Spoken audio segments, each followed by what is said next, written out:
നല്ലോണം തിളച്ചിട്ടുണ്ട്. ഇനി നമുക്ക് തീയൊന്ന് ഓഫാക്കുക. ഇനി നമുക്ക് ബാക്കി കുറച്ച് തൈരുണ്ട്, ആ തൈരും പാടൊന്ന് ഒഴിച്ചു കൊടുക്കണം കേട്ടോ. ഇന്ന് നമ്മളൊരു മോരുകറിക്ക് വേണ്ടി തയ്യാറെടുക്കുകയാണ് കേട്ടോ. സിമ്പിളായിട്ടൊരു മോരുകറി ഉണ്ടാക്കുകയാണ്.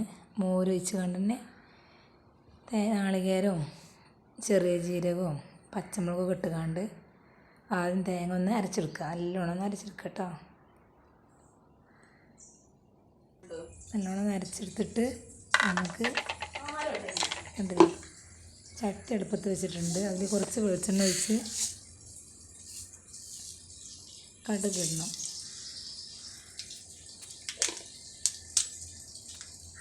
കടുക് ഇട്ടിട്ട് വേണം നമുക്ക് ബാക്കിയുള്ള കാര്യങ്ങളൊക്കെ ചെയ്യാൻ. ചെറിയ 2 കറിവേപ്പിൻ്റെ ഇലയും എടുക്കുക. ബീഫ് കറി കളർ ഇടിയിട്ടുണ്ട്. ബീഫ് കറി മോരും കറി ഉണ്ടാക്കാൻ വെച്ചിട്ടാണ് നമുക്ക് വീഡിയോ എടുക്കുന്നത്.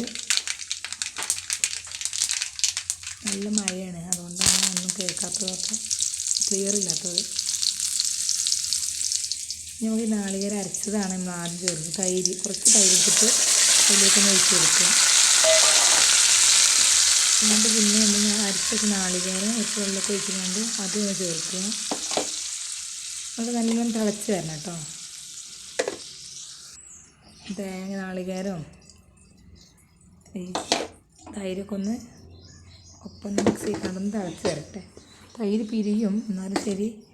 അതിന് നമ്മൾ കുറച്ച് ഇവിടെ എടുത്ത് വെച്ചിട്ടുണ്ട് ബാലൻസ്. അതിലേക്ക് കുറച്ച് മഞ്ഞൾപ്പൊടി ഇടാം, പിന്നെ കുറച്ച് ഉപ്പിടുക. സിമ്പിളായിട്ട് ഉണ്ടാക്കാൻ പറ്റിയ കറിയാണ്, ആർക്കും. അതൊന്ന് നല്ലോണം തിളച്ച് വരണം.